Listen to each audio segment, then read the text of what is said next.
YouTube, what is going on? It's your boy Buddha back in the building for another Last Cloudia unit showcase video, one that was not expected from your boy Buddha.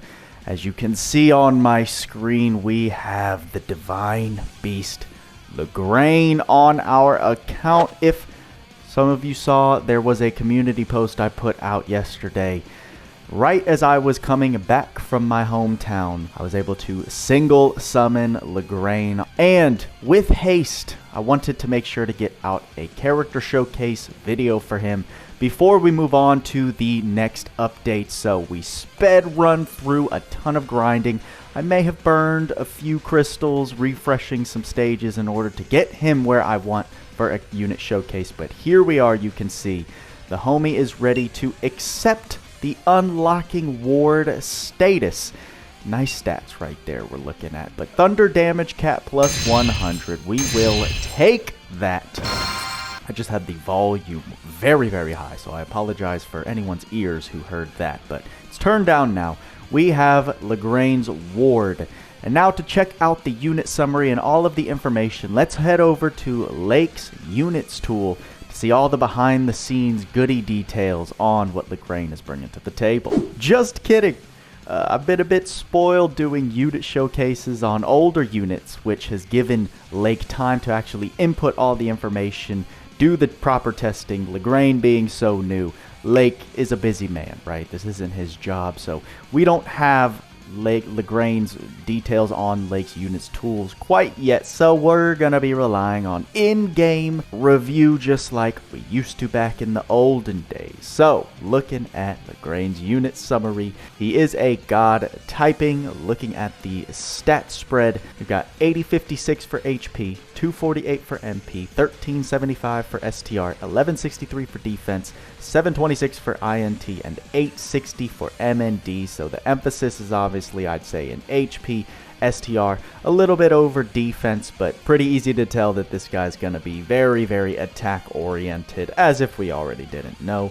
Attribute resistances, we can see neutral to fire, 20 resistant to ice, 30 weak to, I was going to say nature, to earth, 15 resistant to thunder, 10 weak to light, and 25 resistant to dark. Ailments, we're looking at neutral to poison, -1 or weak to blind, neutral to silence, +1 or resistant to curse, nil or +2 to stun, and +1 or resistant to illness. We do have 92 SC available for these builds since I was able to get the Lagrein Prism accessible in his event currently. We've got 120 board unlocked, so he is looking nice and complete for a unit showcase.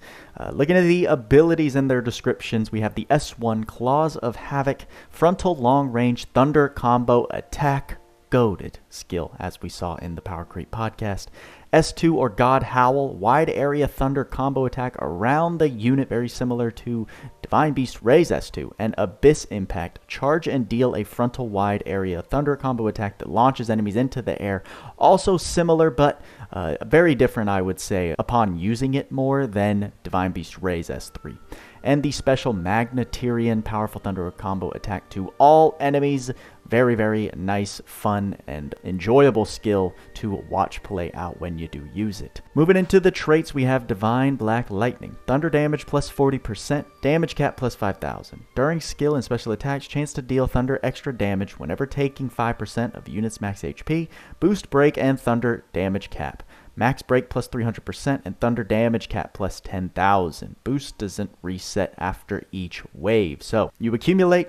You don't have to worry about it resetting if it's a wave by wave stage, which is quite nice. Wish there was some more thunder damage percentage in this skill, but we'll definitely take it. And Ravening, his trait 2, nullify criticals take, and everyone was just drooling over this trait for Arena.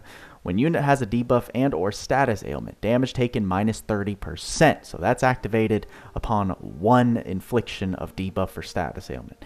Chance to nullify flinch from magic attacks as well. Boosts thunder damage cap up to 10,000 based on number of debuffs and or status ailments on the unit. Some people may still be asking how many debuffs or status ailments and how many times do we have to lose 5% to get these 10,000 boosts? Well, going back to the trait 1, we know that every 5% loss of HP is going to be 100 damage cap, as well as 1 debuff or status ailment is going to give you 1,000 damage cap for the trait 2. So for trait 1, you'll need to have lost the equivalent of 5 health bars to see this completely realized, and for trait 2, you'll need 10 debuffs and or status ailments in order to get the full 10,000. So very, very, very unlikely to see either of them realized to the fullest without going an extra mile and spending a lot of time cheesing to get those boosts.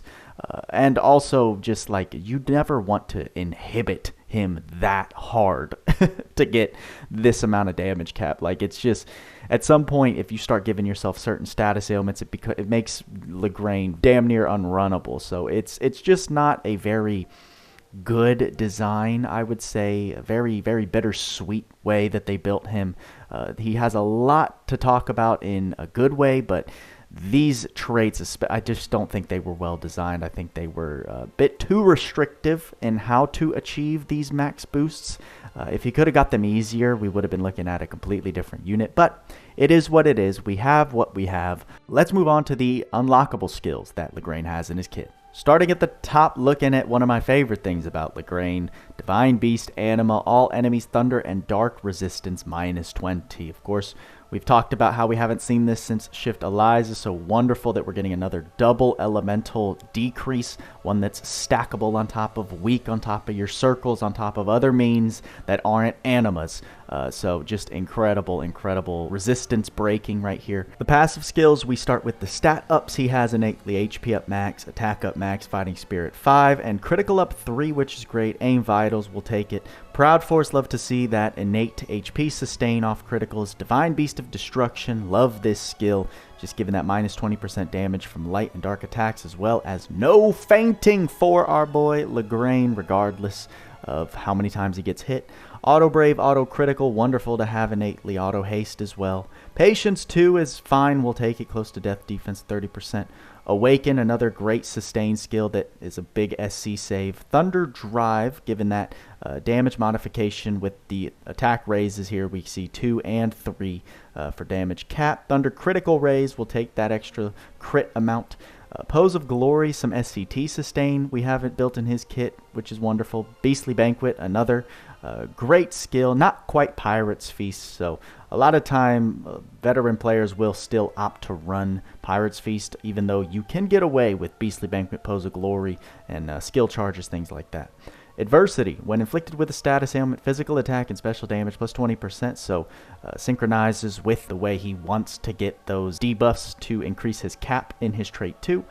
Blessed Speed, will take that boost movement speed. I think this is +2 movement speed, but originally it cost 8 SC, so wonderful to see it innately. Diabolos, skill attacks have a chance to greatly reduce defense and attribute resistances, then deal damage. It's a 15% chance to reduce defenses by 50% or attribute resistances by a flat 50. So can't push enemies into a weak state, but it will bring anything that's 50 res or lower to 0, right? Dual wield innately, we love those big SC saves. Claw boost and claw mega boost, that leaves room for claw high boost, of course. Quick trigger, another great SCT skill to have innately in Lagrein's kit here. Break boost, physical damage to enemies in break 30%.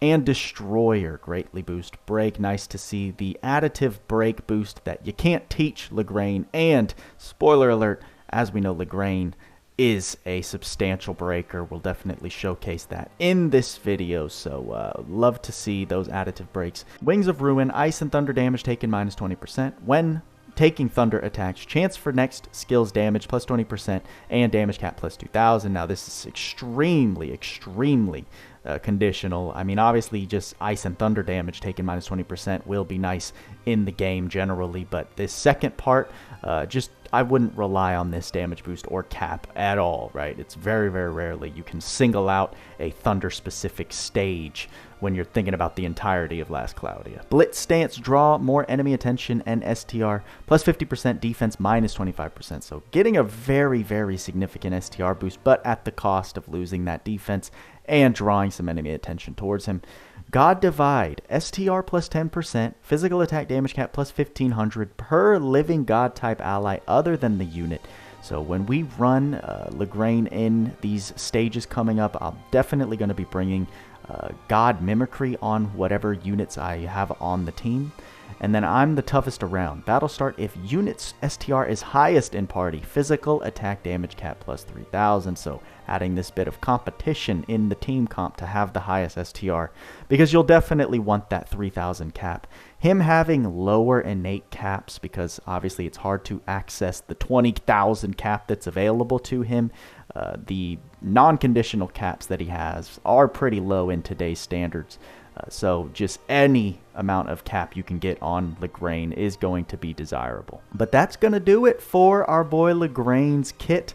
As we mentioned, he's got some nice sustain, nice HP sustain, some good survivability. He's got some good damage modification, but if you noticed, he's got no slayers. And yes, many people noticed that immediately upon his info release. So when you're taking on the more end game content, the more difficult stages where enemies are just beefier, they have higher defenses, you'll definitely want to use slayers appropriately along with special boost in order to round out his damage, make sure he's doing proper damage caps. And defensively, he's going to need some help, whether you want to build for that or bring support units to cover him in that area.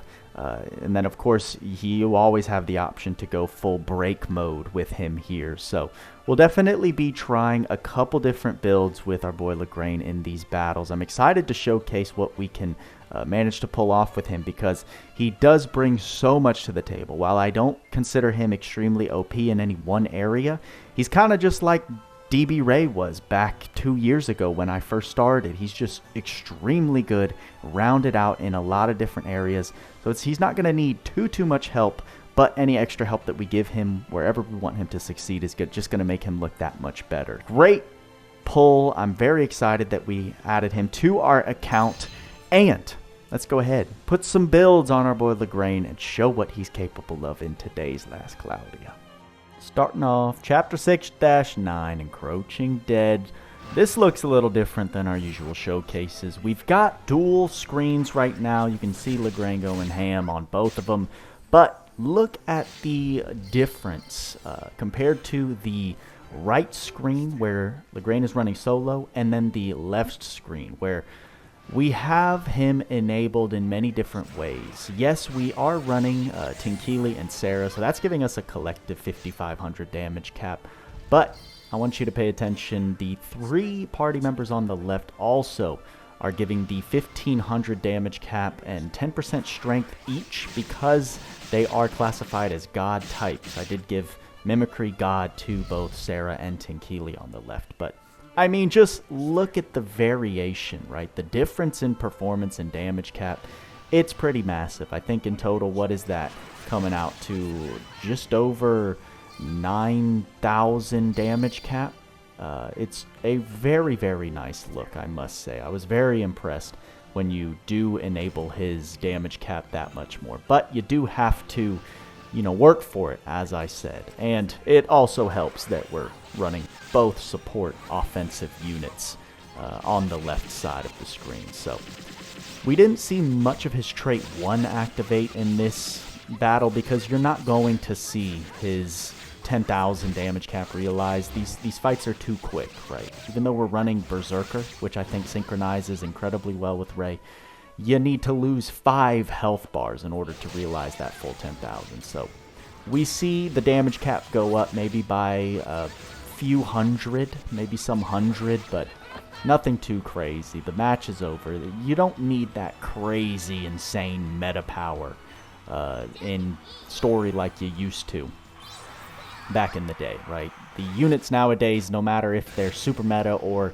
just very comfortably within the top tier units, they're all going to do the job very, very well. So Lagrein breezing by that initial stage. So let's take him into a world boss. One of the tougher fights, right? I'd say these are the fights that kind of introduce you into end game, where you need to have a good team comp, you need to have comparable DPS, and the ability to survive and figure out world boss gimmicks. So Caesar Suretonius, I don't think I said that correctly, but this is the Kraken world boss. I think this is the latest, technically the latest world boss that was introduced. We didn't get any new ones in the last story update that aren't like directly tied to the main story, so figured I'd bring Lagrein into this match because he fits very nicely here for the role that he plays as Thunder DPS. This being a long drawn out fight, you can bring out a lot of his power that much easier, and the fact that this boss can be broken fairly easily. I wouldn't say fairly easily, but Lagrein makes it very, very doable with the amount of break that he offers. We're running a breaker-focused build, and as you can see, we're not having any issues with our damage output because this boss is weak to Thunder. No Slayers needed. Lagrein is just bodying, right, carrying this fight as the solo DPS. I did make sure to bring all 3 units as god types. G. Luciel is naturally a god type. Both Spirit Maiden Tyria and Sarah have god mimicry. And they were definitely needed, as you can see. Bodies are dropping left and right. Caesar hits very hard when it starts pummeling at you if you're not just continuously debuffing it. So I didn't really want to worry about that. I just wanted to bring double healing support and then carry the DPS with Lagrein here, which, as you can see, he's having no issue doing. So the last part of this gimmick for this world boss is that it gains insanely high defenses, and there are only a handful of ways to get around it in order to kill it before the time runs out, right? So as long as we're able to get Lagrein up and revived, we're getting... I think we're in that threshold. You can see all those stat ups that Caesar has. Well, breaking is also an incredible way to bypass the difficulty of dealing damage to this thing. That coupled with, as I said, its elemental weakness, Lagrein filling that perfectly. You don't need much help outside of Lagrein breaking the boss, dealing the damage that he has accessible to him for a pretty seamless clear. No diffing it, as some would say. We had to bring revives, but DPS-wise, there was not really any struggle at all. So Lagrein, a very, very solid option for those long, drawn-out world boss fights. And then finally, we gotta do some arena showcasing. This first fight is interesting because it results in a loss. I'll just let y'all know right now. It's gonna be a little dragged out, but I think it's important to bring Lagrein into arena because people were going crazy about his like nullifying critical. So someone in the comments is going to have to tell me how that helps you much in top 100 arena, because I mean, in order to get any of Ray's damage, I went with kind of a glass cannon build, but I don't even think if I built a bit defensive, he would really survive anything that is meant to deal damage in today's arena meta. So you guys can enlighten me if there are skills or something that I'm missing, but I think the most effective way to run Ray is to just give him all the skill stocks for his S1, pump him with a ton of damage, and let him just spam that thing across the map. You can see in the very beginning, we were kind of wiping stuff. Now, we do have Saintly Lilibet, which recently, I don't know why it took me so long, but recently I have just come to appreciate what she offers in arena. It's actually quite insane. So she's helping in many regards. She's providing very, very ample long-range DPS, as well as giving Ray, or I keep saying Ray, giving Lagrein a very potent damage boost himself. So it looks like I thought we were going to have a pretty easy clear here, but then the tides turn. When you're looking at auto battles in arena, there is just that little bit of RNG that can be infuriating, right? Shift Gorm basically got pushed into the most inconvenient spot. Both Tyria and Xbet extremely vulnerable to attacks, and so there was just no hope. And you can see that Ray, even with all of the offensive support pumped into him, is now having trouble piercing through truly, I'd say, well-built defensive comps, right? Roland and Ruto, if they're built with the correct tools, can be extremely defensive. And Ray, I mean, Lagrein, he couldn't penetrate that well enough. And Roland there just doing what he does, being a real nuisance. So after that, I wanted to try fighting a more of an offensive-oriented defense. So you could see Shift Balin, Shift Leona, and then the only defensive or support healing that this enemy has is Spearmade and Tyria. But you can see the glass cannon Lagrein getting popped right there. But as the attention gets drawn away, you just start seeing those S1s fly across the map and decimate everything. You can see, right, we do have to worry about enemies getting revived and then getting through that invulnerability shield, but it's really not too big of an issue. In this last match, I wanted to make sure to bring a team comp that didn't have Saintly Lilibet because I didn't want, you know, him to be too juiced up. But we're going to see. As we do almost die, but then we eventually die by an S1. We come back. Don't worry, guys. We come back. You got to bring the decoys. You got to bring the res stacks. We come back, and you're going to start seeing the S1 start flying and doing the job, even without the XP boost. So where I think basically the conclusion is that in Arena, Lagrein is fantastic. I mean, even the damage that he's putting out to Gorm here is impressive. I'm not going to lie. I think Lagrein does get the killing blow as soon as we're able to get that S1 stock. There you go. What I was saying is I think he's super effective against more glass cannon offense defenses, if that makes any sense at all. And that's going to wrap up the Buddha showcase for our boy Lagrein. Took him in a couple scenarios, our typical DPS against a world boss, and then in Arena, where I will say, again, Lagrein, a very standout unit. Thinking about Kraken, the fact that that boss is weak to Thunder already, and then it's susceptible to breaking, which Lagrein does a fantastic job of, can help you just bypass that final threshold of HP. In Arena, that S1 just so quick, has a decent AoE, especially when the enemy units group up on, let's say, your Allure tank. You can easily clap all of them with that S1, just how quick it is, and it does seem to pierce very nicely, right? Like, I was very impressed with the way Lagrein was just dropping bodies in there. Keep in mind that this is one day of me having Lagrein. I don't have his paid gear or the UR arc that's, ironically enough, the background for this entire video. So there are other ways to utilize Lagrein. I'm sure that as I continue to play him, as I continue to talk to the community about him and what people experiment with him on, I'm sure there are other ways to use him. But with his kit, the way he's designed, this is how your boy Buddha would initially build him. And I will say he did a fantastic job. Absolutely stoked that I was able to get him on the account. I'll definitely be utilizing him in the Bays of Tartarus, I'm sure. He's easily a unit that over time for those long fights I think could solo an entire floor if built correctly. So very excited to utilize him in there. If you want to see me and how that goes for your boy, go follow me over on Twitch. I know a lot of you have already done it, so thank you.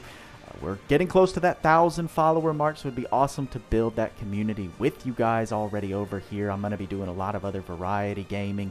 Your boy is kind of hooked on Fortnite again, so that might not be your cup of tea. But if you want to see some shenanigans again, check the description for the video to find that Twitch link. Follow me over there. And with all that being said, y'all know what we say. Work hard, play hard. See you in the next video.